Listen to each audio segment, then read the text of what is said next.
नमस्कार दोस्तों, मैं भी भारत के इस ख़ास एपिसोड में आपका बहुत बहुत स्वागत है। आज हम आपको झाबुआ, बड़वानी, खरगोन, अलीराजपुर इस पूरे इलाके के, जिसे निमाड़ का इलाका कहा जाता है मोटे तौर पर, यहाँ के भील आदिवासियों से मिलवाना चाहते हैं और इन आदिवासियों के शादी ब्याह के बारे में बात करना चाहते हैं। एक नज़र से देखेंगे तो भील आदिवासियों के जो शादी ब्याह के जो मसले हैं वो बहुत सरल नज़र आते हैं, बहुत प्रोग्रेसिव नज़र आते हैं। उनमें काफ़ी खुलापन है, प्रेम को काफ़ी तवज्जो दी जाती है। लेकिन वक्त के साथ इस पूरे मसले में कई तरह की पेचीदगियां भी आ गई हैं।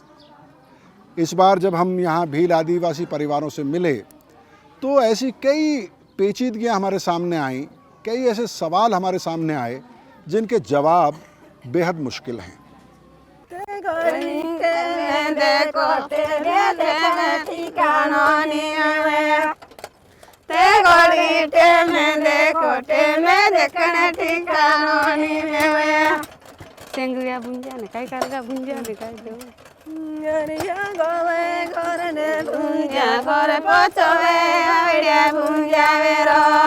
बीस साल पहले रेवला सिंह टिकेंद्री को अपने घर लाए थे। 20 साल किसी भी रिश्ते के लिए लंबा समय होता है। टिकेंद्री आज घर की मालकिन है। परिवार के लगभग हर फैसले में उसकी सलाह मायने रखती है। रेवला का परिवार एक खाता पीता बारेला आदिवासी परिवार है। उनके पास पर्याप्त जमीन है और टिकेंद्री का हर शौक इस परिवार में पूरा हुआ है। लगभग हर फसल पकने के बाद टिकेंद्री अपने मनपसंद चांदी के जेवर खरीदती हैं।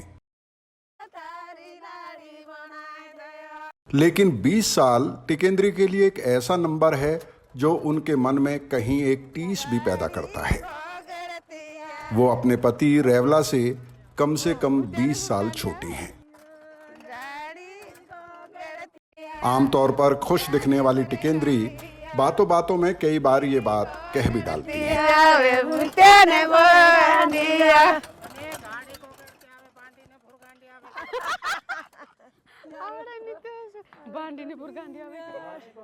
तुम्हारे माँ बाप मान गए? माने नहीं तो पर ये लीत आया, इनकी तो ज्यादा उम्र है, मारी कहीं ज्यादा उम्र छे। अच्छा, तुम्हारी दुई जणी छे कि ने, एक बड़ी आवे में छोटी आवे।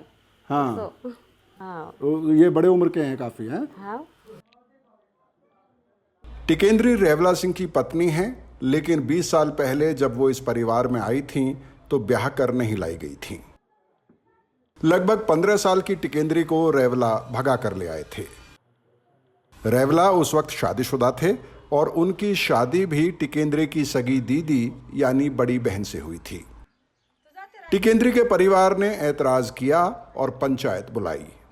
बताया जाता है कि पंचायत में काफी गर्मागर्मी भी हुई थी, लेकिन पंचायत को फैसला रेवला सिंह के हक में ही देना पड़ा। इसकी दो साफ साफ वजह थीं। पहली, रेवला सिंह टिकेंद्री के बदले उसके पिता को मुंह मांगी चांदी देने को तैयार हो गए थे, और दूसरी वजह थी कि रेवला सिंह से ताकत में टिकेंद्र के पिता कहीं नहीं टिकते थे। पंचायत का फैसला हुआ और टिकेंद्री को रेवला की पत्नी मान लिया गया। इस पूरे मामले में टिकेंद्री और उनकी दीदी की राय लेने की कोई जरूरत नहीं समझी गई थी। टिकेंद्री कहती हैं कि अब भील, भिलाला, बारेला आदिवासी समाज में भी बदलाव आना चाहिए। वो मानती हैं कि थोड़ा बहुत बदलाव आ भी रहा है। मैंने देखा है कि आदिवासियों में कम उम्र में शादी भी कर देते हैं। हाँ, कर देते हैं हमारे। तो तुम भी करोगे अपने बच्चों की ऐसे ही शादी, या तुम चाहोगी वो पढ़े लिखें, नौकरी करें, किसी पढ़े लिखे तो उसे चाहिए रहते हमें, पर हमारे में समझते नहीं, वो भाग के भी ले जाते हैं। अच्छा, हाँ, तुम्हारे में समझते नहीं हैं? हाँ, वो भाग समझा के भी नहीं, ले कोई जा 18 साल नहीं है, नहीं ले जाते रहे उसो। 18 साल भी नहीं होते उससे पहले भगा ले जाते हैं। उसे हाँ, पहले तो भगा के ले जाते रहते, अपन घर क्या करे, घर रख लेते हैं। हाँ। थरड़पुरा में रैसला से मुलाकात हुई। खेती किसानी करने वाले रैसला 10वीं क्लास में थे जब उन्होंने स्कूल छोड़ दिया। वजह पूछने पर कहते हैं कि घर में खेती संभालनी थी, इसलिए पढ़ाई छोड़नी पड़ी। लेकिन जब बातचीत आगे बढ़ती है तो पता चलता है कि शादी करने के लिए ही उन्होंने पढ़ाई छोड़ दी थी। शादी माँ बाप ने तय नहीं की थी, बल्कि वो अपनी ही क्लास में पढ़ने वाली एक लड़की को एक दिन घर लेकर आ गए। उसके बाद वही हुआ जो समाज में होता है। लड़की के माँ बाप आए और पंचायत में एक रकम तय कर दी गई जो रैसला ने चुका दी। रैसला की कहानी में एक पॉजिटिव बात यह है कि उनकी पत्नी शादी के बाद भी पढ़ाई लिखाई कर रही हैं। क्या करते हैं आप? खेती करते हैं। खेती करते हैं? हाँ। पढ़ाई लिखाई नहीं की थे 10वीं तक। 10वीं तक की थी। हाँ। तो उसके बाद मन नहीं किया या कोई और वजह थी? काम करने वाले कोई नहीं थे तो मम्मी पापा ने शादी कर दी थी। मम्मी पापा ने शादी कर दी थी या आप शादी करके ले आए थे किसी को अपने घर? लव मैरिज करके ले आए थे। लव मैरिज करके ले आए थे। तो मम्मी पापा को क्यों दोष दे रहे हैं? कौन सी क्लास में थे? 10वीं में। 10वीं में थे। लव मैरिज करके आ गए थे, मतलब तुम्हारी बिरादरी की है लड़की, तुम्हारे साथ पढ़ती थी, कहाँ मुलाकात हो गई? साथ क्लासमेट थी वो। क्लासमेट थी? हाँ, 4 किलोमीटर दूर है उसका। अच्छा। तो आगे भी क्लासमेट ही रहते, पढ़ते रहते। हाँ, शादी की क्या जल्दी हो गई थी? वो पढ़ रही है, BSc नर्सिंग कर रही है ग्वालियर से। वो पढ़ रही है? हाँ।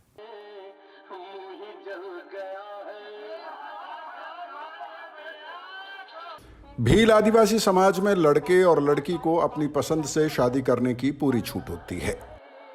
मेलों, शादी ब्याह, स्कूल या फिर खेतों में काम करते समय मेल मुलाकात पर किसी तरह की रोक टोक नहीं होती है। इसके अलावा अपनी मर्जी से शादी करने वाले लड़के या लड़की को किसी तरह का दंड नहीं दिया जाता है।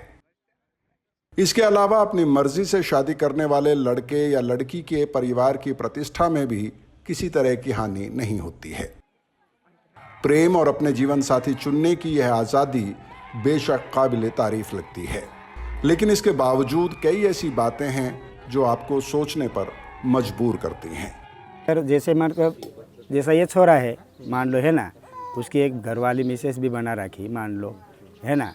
एक लड़की हमारे आदिवासी में मतलब नाचना गाना मतलब करा करते शादी में, है ना। उससे मस्ती करने में जैसा दोस्ती हो गई। मान लो आपके मतलब कुछ तो नहीं तो मेरे यहाँ आएगी क्या, ऐसा न वैसा आमने सामने बात हो जाती उनकी, है ना। वो लड़की, उनके 2 बच्चे भी रहते, 3 बच्चे भी रहते, तो भी वो छोरा रहता ना, वो घरवाली छोड़ के उसको लेके आ जाता है ना। आ जाता तो फिर क्या करे, अब हमारे यहाँ के बोलते डबल हो गई ना, ये डबल होने के कारण हमारे यहाँ क्या बोलते लोग, तू ले गया, तेरी घरवाली घर है और अब तो हमारी लड़की अब ले गया तो उसका हमारा देजा जो 25,000 रुपये देजा चलता है, उस जगह पे आप 2 लाख भी 3 लाख रुपये भी देजा लेते हैं, क्योंकि ले गया क्यों, तो ये बात आ जाती है उसमें।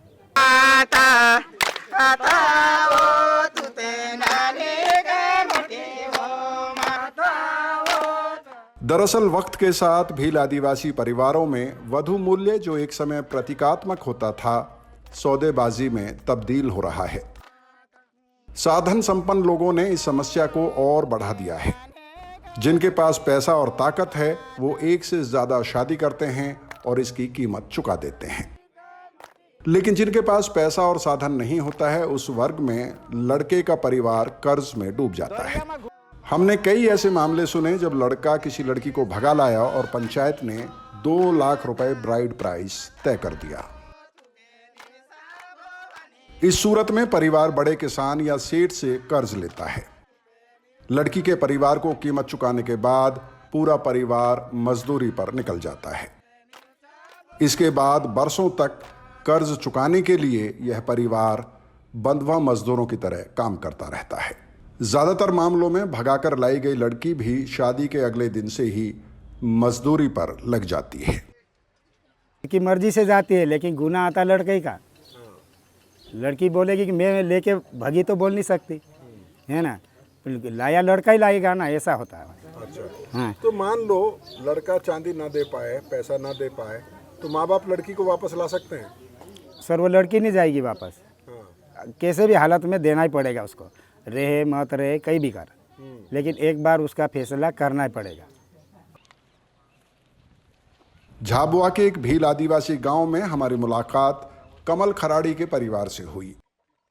उनके घर पर हम भील आदिवासियों के खान पान के बारे में एक रिपोर्ट तैयार करने के सिलसिले में पहुंचे थे। लेकिन बातों बात उनकी पत्नी ने हमें बताया कि उनके बेटे की शादी तय हो गई है। बेटे ने अभी अभी 9वीं क्लास पास की है। हमने उनसे ये पूछ लिया कि वो अपने बेटे की शादी इतनी जल्दी क्यों कर रहे हैं। इसके जवाब में उनका कहना था कि अगर लड़का किसी लड़की को ले आया तो परिवार को इसके लिए भारी कीमत चुकानी पड़ सकती है। आपका लड़के की जो शादी हो रही है, आप लोग कर रहे हैं या वो भगा लाए किसी को? नहीं, हम कर रहे हैं ना। हम और इस डर से कि कहीं भगा ना लाए, पैसा देना पड़े हैं? हाँ सर, ये होता है। बहुत पैसा देना पड़ता है ना? 6-7 लाख रुपया। बाप रे बाप। भील समाज की बहादुरी, रिश्तों में गर्मजोशी, उनकी मेहनत, जो पानी को मोहताज जमीन से फसल उगाते हैं, जो प्रेम करने वाले अपने बच्चों की हत्या नहीं करते, कठिन हालातों में भी मुस्कुराते रहते हैं, ये बातें इस समाज को बेहद खास बनाती हैं। शादी की सही उम्र, बहु विवाह या फिर ब्राइड प्राइस, इन सब मामलों पर बात करते हुए भील समाज को किसी और समाज के नज़रिए से देखना या फिर आधुनिक कहे जाने वाले समाज के जीवन मूल्य इस समाज पर थोपना और इन मसलों को उन पर तोलना गलत नतीजों पर पहुंचा सकता है। इसके बावजूद मध्य प्रदेश के कई ज़िलों में भील आदिवासी परिवारों से मिलने के बाद हमें यह महसूस ज़रूर हुआ कि इस समाज के लिए ये मसले हैं और बड़े मसले हैं, और यह समाज इनसे बहुत लंबे समय तक नज़रें नहीं चुरा सकता।